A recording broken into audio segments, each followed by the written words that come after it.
Eto Madagasikara, ny fitombon'ny mpanjono izay mampiasa fomba fanjonoana tsara dalàna sy ny fitombon'ny filana eo amin'ny vokatran-dranomasina dia nitarika ao amin'ny fanjonoana tafahoatra izay misy fiantraikany ratsy eo amin'ny tontolo iainana an-dranomasina.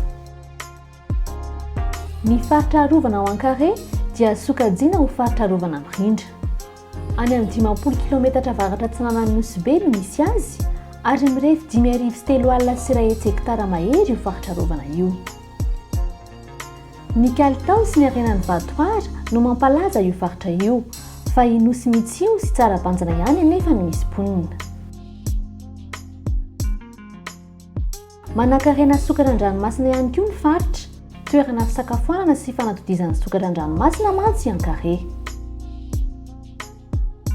Ny fifanarahana amin'ny asa fiarovana tokony atao sy ny asa fampandrosoana ary ny fandraisana anjara ny ponina ny fotony no tokotely mahamasina andro ny fiarah-mitantana. Natsangana noho izany ny fikambanana Ankare mba hitantana ny harenan-dranomasina miaraka amin'ny VCS eo ambany ny fanaraha-maso topana ndraikim-panjakana eny an-toerana, ny ministera misahana ny tontolo iainana ary ny ministera misahana ny jono. Nanome fiofanana ho an'ny mpikambana sasany amin'ny fikambanana Ankare ny VCS mba hanao fanaraha-maso tataka ireo ahitra ambany ranomasina izay tena sakafon'ny sokatra sy toerana fanatodizan'ny trondro. Agnatin'ny taona raiky zegny ndoe izay mandeha magnano izy io. Boko fotoagna anaovanay izy fotoagnany maleny, boko fotoagna main-tany.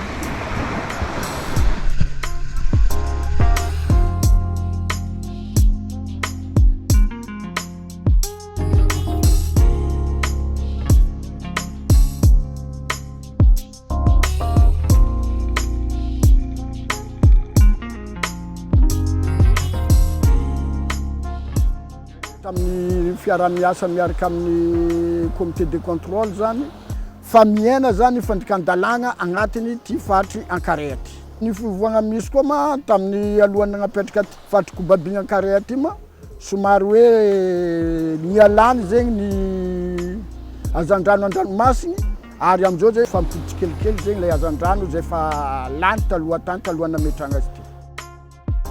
Ankoatra ny fanjonoana nentim-paharazana, ny volo vary an-tanety ihany koa dia asa fivelomana iray hafa ao amin'ny nosy mitsio. Ny jono sy ny fambolem-bary noho izany no tena asa fiveloman'ny mponina ao Ankare. Mba hanatsarana ny farimpiainan'izy ireo dia napiditra asa fidiram-bola vaovao ihany koa ny VCS.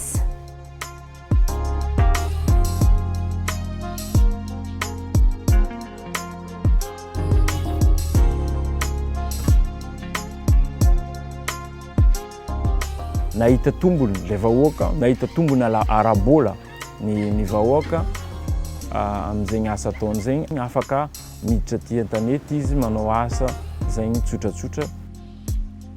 Le izy ary efa misy koa moa ny rafitra zay efa napetraka anohy an'izegny zay efa natao rehetrarehetra.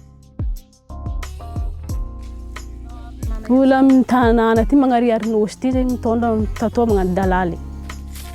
Ia, magnampy amin'ny tokantragnonakà, ampianariko ry zanako aminany ty. Velon-tegnanakà aminany ty, ary sy ty fanazoko tokotany.